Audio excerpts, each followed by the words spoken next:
Assalamualaikum warahmatullahi wabarakatuh.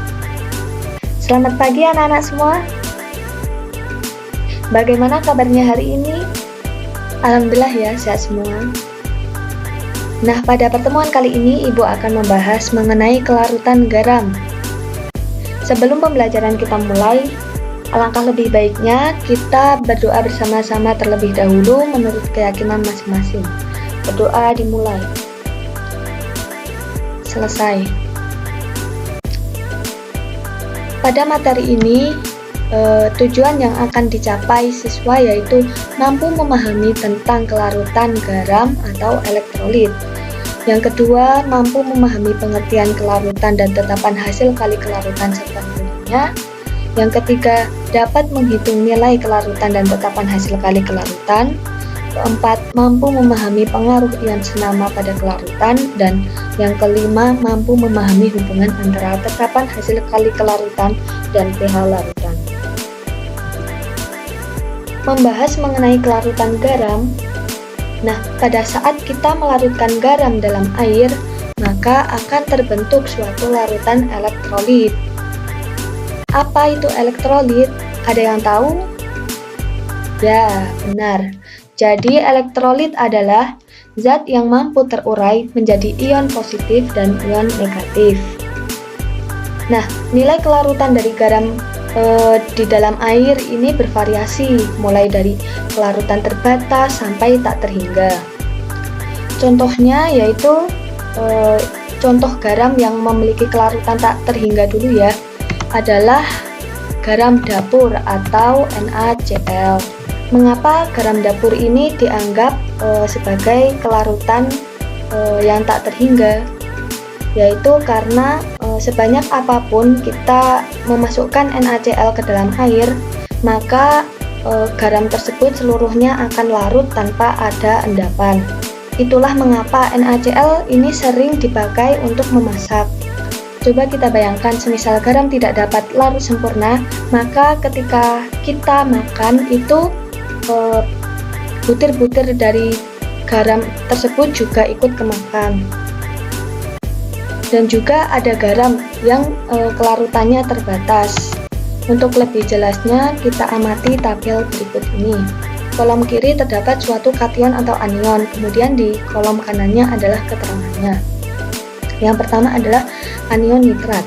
Nah, semua garam dari anion nitrat ini larut sempurna dalam air. Kemudian semua garam klorida juga ikut larut dalam air.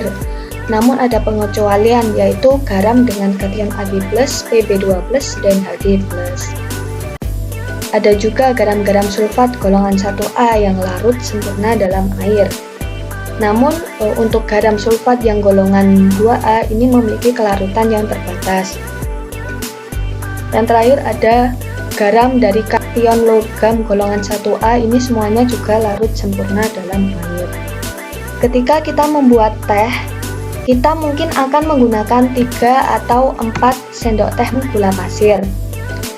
Untuk orang yang kurang suka gula, mungkin akan menggunakan 2. Namun pernahkah kalian membuat teh dengan gula yang cukup banyak, sehingga gula tersebut tidak dapat larut seluruhnya? Nah, keadaan gula yang tidak larut seluruhnya ini berarti ada batas maksimum untuk gula tersebut larut dalam teh. Batas maksimum ini biasanya disebut dengan kelarutan. Apa sih kelarutan itu? Jadi, kelarutan adalah jumlah atau batas maksimum suatu zat terlarut dalam sejumlah pelarut. Rumus dari kelarutan sendiri yaitu jumlah mol dibagi volume dalam liter. Karena rumusnya yakni banyaknya mol per liter, maka satuannya adalah mol per liter. Seperti yang sudah Ibu jelaskan tadi, ada batas maksimumnya, maka akan muncul 3 kondisi. Yang pertama adalah saat batas maksimum belum terlewati, atau saat suatu larutan masih dapat melarutkan zat terlarutnya. Ini biasanya disebut dengan larutan tidak jenuh. Kemudian saat berada di batas maksimum, yaitu saat suatu larutan dengan jumlah zat terlarut yang telah mencapai maksimum disebut dengan larutan tepat jenuh, dan juga saat larutan lewat dari batas, atau saat suatu larutan dengan jumlah zat terlarut yang telah melebihi batas maksimum disebut dengan larutan lewat jenuh. Nah, besarnya nilai kelarutan ini dipengaruhi oleh beberapa faktor. Di antaranya yaitu yang pertama ada sifat zat terlarut dan zat pelarut. Ada istilah yang biasanya digunakan untuk mengungkapkan faktor ini, yaitu like dissolve like, yaitu suatu pelarut akan melarutkan zat terlarut yang sifatnya mirip. Contohnya polar dengan polar atau nonpolar dengan nonpolar. Nah, di sini zat terlarut polar dengan polar ataupun nonpolar dengan nonpolar maka akan larut. Contohnya yaitu ada air dengan garam. Air bersifat polar dan garam juga bersifat polar, maka garam tersebut dapat larut dalam air. Kemudian ada juga air dengan minyak. Nah, karena air bersifat polar dan minyak nonpolar, maka keduanya tidak bisa larut atau tidak bercampur, yaitu air dan minyak itu terpisah dengan minyak berada di atas. Faktor yang kedua yakni suhu. Ketika kita membuat teh dengan air dingin dan dengan air panas, maka akan lebih cepat larut dengan air panas. Hal ini menunjukkan bahwa kelarutan akan bertambah seiring dengan peningkatan suhu. Yang ketiga adalah pengadukan.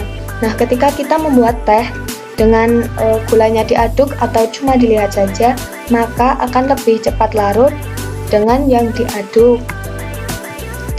Nah, sebenarnya pengadukan ini tidak mengubah nilai kelarutan, tapi fungsinya hanya untuk mempercepat kelarutan saja. Kemudian kita masuk ke pembahasan KSP atau hasil kali kelarutan. Jika suatu garam mengalami kondisi tepat jenuh, maka garam tersebut akan membentuk suatu kesetimbangan. Terjadinya kesetimbangan ini dipengaruhi oleh zat padat yang tidak dapat larut dan ion-ion zat terlarut. Contohnya ketika kita ingin melarutkan suatu garam AgCl ke dalam air, maka ketika AgCl dimasukkan, awalnya semua garam berubah menjadi ion-ion, tetapi jika garam ditambahkan terus-menerus, maka akan ada bagian garam yang tidak larut. Ini berarti terjadi suatu kesetimbangan antara garam yang tidak larut dengan ion-ion dari garam tersebut. Dari kesetimbangan garam AgCl dan ion Ag+ dan Cl- ini, kita dapat tentukan nilai kesetimbangannya. Dengan rumus Kc sama dengan konsentrasi Ag+ dikalikan konsentrasi Cl- dibagi AgCl. Nah, karena AgCl ini solid, maka tidak perlu dimasukkan ke dalam rumus, sehingga rumusnya menjadi Kc sama dengan konsentrasi Ag+ dikalikan konsentrasi Cl-. Kc ini bisa diganti dengan KSP atau seperti yang terlihat pada layar. KSP itu apa? KSP adalah tetapan hasil kali kelarutan dari kelarutan ion-ion senyawanya dipangkatkan koefisiennya. Kemudian membahas mengenai kelarutan dan tetapan hasil kelarutan. Kelarutan ditinjau dari konsentrasi jenuh suatu garam atau elektrolit, sedangkan tetapan hasil kelarutan mengacu pada garam-garam yang tepat mengendap. Lalu, apa hubungan antara keduanya? Perhatikan contoh berikut. Pada keadaan tepat jenuh, ionisasi AgCl berlangsung sebagai berikut. AgCl berkesetimbangan dengan Ag+ dan Cl-.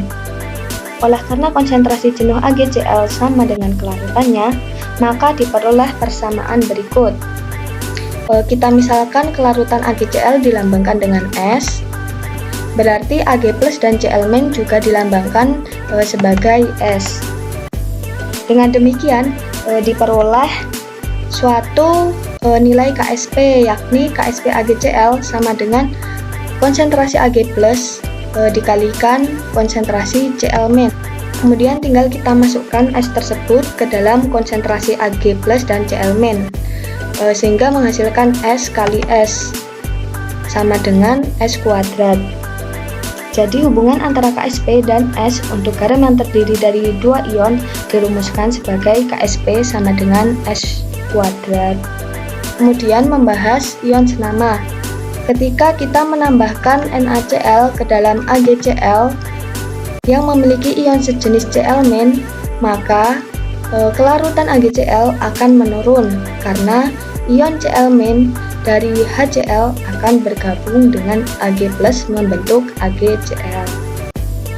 Selanjutnya ada pengaruh pH.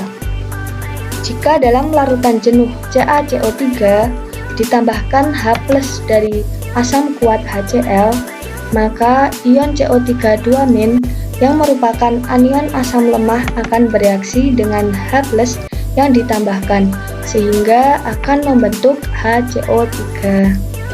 Sekian pertemuan kita hari ini. Apakah ada yang ingin ditanyakan anak-anak? Baik, tidak ada yang bertanya ya. Untuk itu langsung saja Ibu tutup. Kita tutup pertemuan kali ini dengan membaca hamdalah bersama-sama. Alhamdulillahirrabbilalamin. Wassalamualaikum warahmatullahi wabarakatuh.